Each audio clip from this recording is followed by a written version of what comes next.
Bugungi mavzu onli va cheksiz davriy onli kasrlar ekan. Birinchi misolda quyidagi tengsizliklardan nechtasi to'g'ri deyapti. Birinchisida 407 taqsim 10.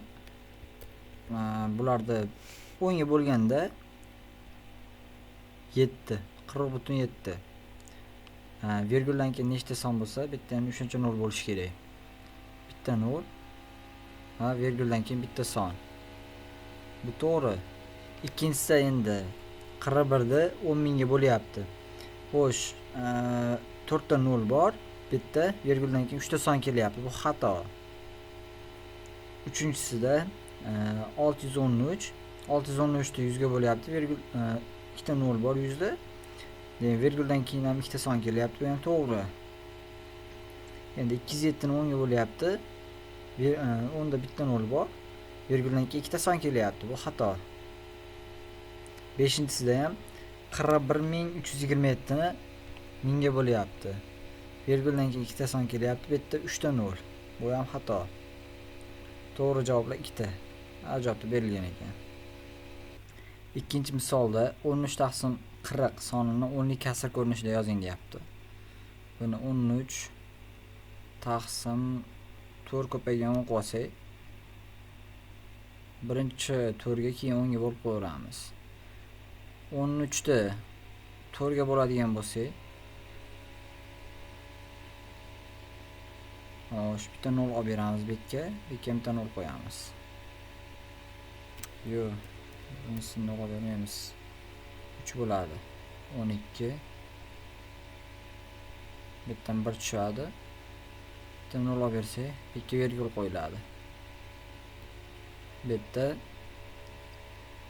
2 tushadi. 8 arsi 2. Bitta endi 5 bo'lsa, bitta 0 olib bersak 20.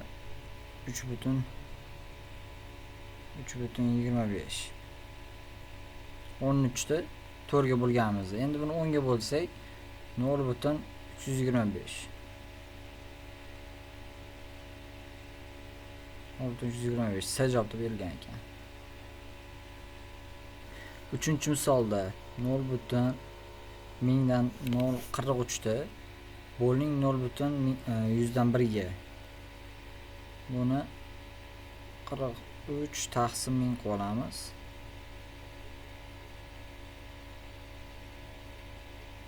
Ko'paygan. Endi bu 100 taqsim 1 bo'ladi. Surat mahrajini almashtirsak, bitta 2 dan 0 ketadi, bitta ham 2 dan 0 ketadi. Hisoblasak 43 taqsim 10 bo'lib, bu 4,3. Sal javobda berilgan ekan bu ham. To'rtinchi misolda hisoblanyapti. Bitta 7 2 bor, bitta ham 7 2 bor. Ikkalasini qavsdan tashqariga chiqaramiz. 7 2lar qavsdan tashqariga chiqaradigan bo'lsak, 4 2 ga 9 va 4 qo'shadigan bo'lsak 6. 13 va 6.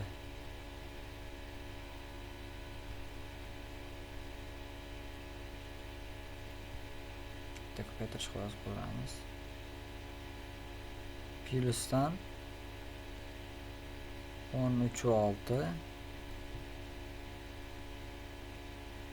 ko'paygan 208. Endi ikkalasi ham 13 va 6lar bor. 13 va 6lar qavsdan tashqariga chiqaradigan bo'lsak,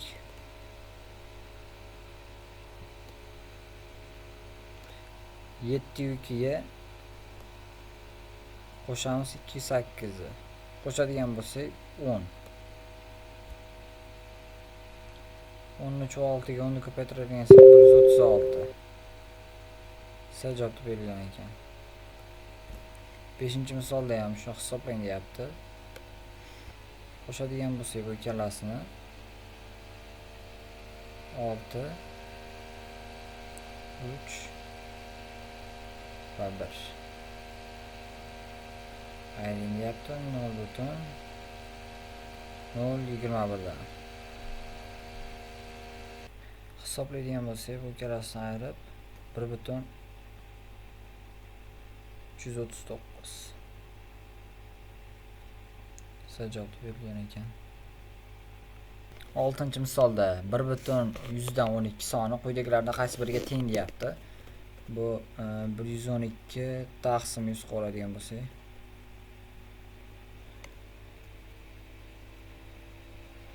2 ga qisqartirib olamiz. 56 taqsim 5. Taqsim 5.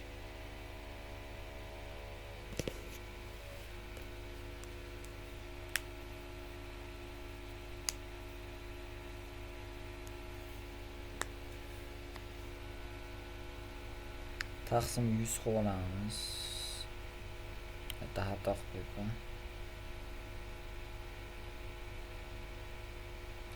2 ga emas, endi 4 ga bo'ladigan bo'lsa,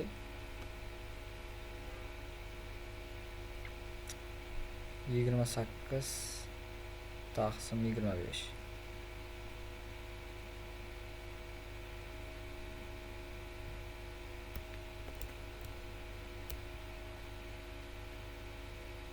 Yo 29 bilan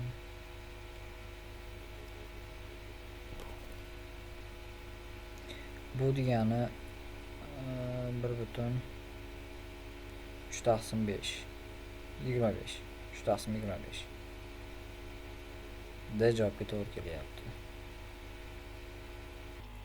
7-misolda 1 minusdan 7 taqsim 125 deyapti. Endi bu 1da 125 taqsim 125 qilib oladigan bo'lsak, taqsim 125.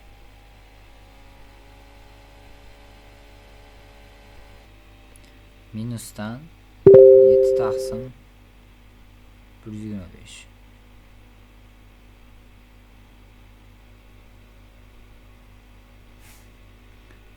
dan 7 ketsa 118 taqsim 125.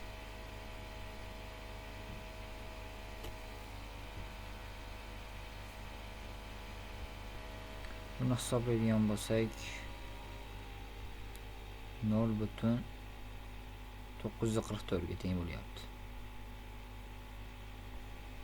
S javobda berilgan ekan bu javob. 8-misolda 1,2 plyusdan 3,2 plyusdan 4,2 taqsim 0,124 plyusdan 0,158 plyus 0,188 hisoblanyapti. Tepani hisoblay oladigan bo'lsak, xo'sh, 1,10 ga 3,2 ni qo'shadigan bo'lsak 4,4. Endi 4,4 ga 4,1 ni qo'shadigan bo'lsak 8,5. 8,5. Mahrajda 0,124 ga 0,158 ni qo'shadigan bo'lsak, xo'sh, 0,82. 0,82. Endi 0,88 ni qo'shadigan bo'lsak, bu 0,16 7. Pro 7.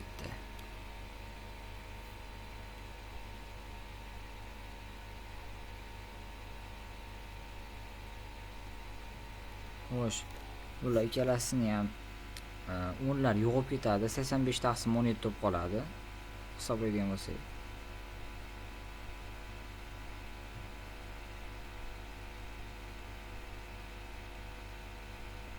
Bu javob 5 ga teng bo'ladi. S javobda berilgan ekan.